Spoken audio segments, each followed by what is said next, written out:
ವಸ್ತು ಬಳಕೆ ವಿರುದ್ಧ ಜಾಗೃತಿ ಅಭಿಯಾನಕ್ಕೆ ರಿಯಲ್ ಸ್ಟಾರ್ ಉಪೇಂದ್ರ ಅವರು ನಗರದ ಬಿವಿಬಿ ಕಾಲೇಜಿನಲ್ಲಿ ಬುಧವಾರ ಚಾಲನೆ ನೀಡಿದರು.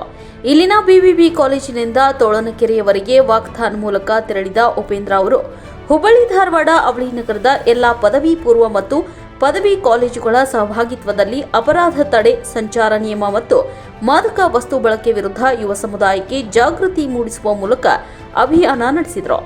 ನಂತರ ಮಾತನಾಡಿ, ಇದೊಂದು ಅದ್ಭುತ ಕಾರ್ಯಕ್ರಮ. ನನ್ನ ಅದೃಷ್ಟ ನಾನು ಇಲ್ಲಿ ಭಾಗಿಯಾಗಿರೋದು.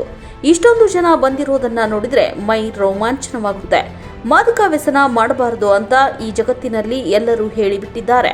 ಅದನ್ನ ನಾವು ತಗೊಳ್ಳೋದು ಇಂಪಾರ್ಟೆಂಟ್. ಎಲ್ಲರ ವಿವೇಚನೆಗೆ ಬಿಟ್ಟಿದ್ದು. ಎಲ್ಲರಿಗೂ ಆತ್ಮ ಇದೆ. ಸರಿ ಯಾವುದು ತಪ್ಪು ಯಾವುದು ಅಂತ ತಿಳಿದುಕೊಳ್ಳಬೇಕು. ಇದರಲ್ಲಿ ಎಲ್ಲರದ್ದು ರೋಲ್ ಇದೆ. ಜವಾಬ್ದಾರಿ ತೆಗೆದುಕೊಳ್ಳಬೇಕು ಅಂತ ಹೇಳಿದ್ರು. ಜಾಗೃತಿ ಕಾರ್ಯಕ್ರಮದಲ್ಲಿ ಜಿಲ್ಲಾಧಿಕಾರಿ ದಿವ್ಯಪ್ರಭು, ಹುಬ್ಬಳ್ಳಿ ಧಾರವಾಡ ಪೊಲೀಸ್ ಆಯುಕ್ತರಾದ ಎನ್ ಶಶಿಕುಮಾರ್, ಡಿಸಿಪಿಗಳಾದ ರವೀಶ್ ಆರ್, ಮಹಾಲಿಂಗ ನಂದಗಾಮಿ, ಪೊಲೀಸ್ ಅಧಿಕಾರಿಗಳು, ಕಾಲೇಜುಗಳ ಆಡಳಿತ ಮಂಡಳಿ ಹಾಗೂ ನೂರಾರು ವಿದ್ಯಾರ್ಥಿಗಳು ಭಾಗಿಯಾಗಿದ್ದರು. ಅದೃಷ್ಟ ಇವತ್ತು ಇಲ್ಲಿ ಬಂದು ಈ ಕಾರ್ಯಕ್ರಮದಲ್ಲಿ ಭಾಗವಹಿಸ್ತಿರೋದು. ಅದರಲ್ಲೂ ಇಷ್ಟೊಂದು ಜನ ಆ ಒಂದು ಯೂತ್ಸ್ ನೋಡಿದ್ರೆ ರೋಮಾಂಚನ ಆಗುತ್ತೆ. ನಿಜವಾಗ್ಲೂ ಎಲ್ಲರಿಗೂ ಒಳ್ಳೇದಾಗಲಿ. ಅದು ಮಾತಾಡ್ತೀನಿ, ಅದನ್ನ ಅವ್ರಿಗೆ ಹೇಳಿದ್ರೆ ಚೆನ್ನಾಗಿರುತ್ತೆ. ಹೇಳಿ, ಯೂಶಲಿ ಏನ್ ಮಾತಾಡ್ತಾರೆ, ಇದನ್ನ ಮಾಡಬೇಡಿ, ಇದು ತಪ್ಪು, ಇದು ಸರಿ ಅಂತ. ಈ ಜಗತ್ತಲ್ಲಿ ಎಲ್ಲವನ್ನೂ ಅದನ್ನ ಹೇಳ್ಬಿಟ್ಟಿದ್ದಾರೆ. ಈಗ ತಗೊಳ್ಳೋದಷ್ಟೇ ಇಂಪಾರ್ಟೆಂಟ್. ಎಲ್ಲ ಒಳ್ಳೆ ವಿಷಯಗಳು ಹೇಳ್ಬಿಟ್ಟಿದ್ದಾರೆ. ಬಟ್ ಆ ಒಳ್ಳೆ ವಿಷಯ ತಗೊಳ್ಳೋದಿದೆಯಲ್ಲ, ಅದು ವಿವೇಚನೆಗೆ ಬಿಟ್ಟಿದ್ದು. ಎಲ್ಲರಿಗೂ ಒಂದು ಮನಸ್ಸಲ್ಲಿ ಎಲ್ಲರಿಗೂ ಒಂದು ಆತ್ಮ ಇದೆ, ಬುದ್ಧಿವಂತಿಕೆ ಇದೆ, ವಿವೇಚನೆ ಇದೆ. ಅದನ್ನು ಸ್ವಲ್ಪ ಯೂಸ್ ಮಾಡಿದ್ರೆ ಸಾಕು, ಎಲ್ಲ ಗೊತ್ತಾಗ್ಬಿಡೋದು ಯಾವ್ದು ಸರಿ ಯಾವ್ದು ತಪ್ಪು ಅಂತ. ಸೊ ಅದಷ್ಟೇ ಕೇಳ್ಕೊತೀನಿ ನಾನು ಅಷ್ಟೇ.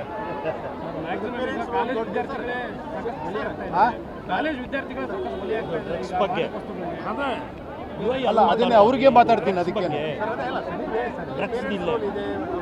ಇಲ್ಲ, ಎಲ್ಲರ ರೋಲು ಇದೆ. ಎಲ್ಲರೂ ಜವಾಬ್ದಾರಿ ತೊಗೊಬೇಕು.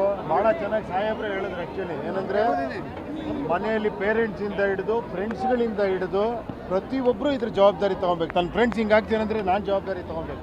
ನಾನಾದರೆ ನನ್ನ ಪಕ್ಕದಲ್ಲವ್ರ ಜವಾಬ್ದಾರಿ ತೊಗೊಬೇಕು. ಮೀಡಿಯಾ ಅವ್ರ ಜವಾಬ್ದಾರಿ ತೊಗೊಬೇಕು. ಪ್ರತಿಯೊಬ್ಬರು ಜವಾಬ್ದಾರಿ ತೊಗೊಬೇಕು ಈ ವಿಷಯದಲ್ಲಿ.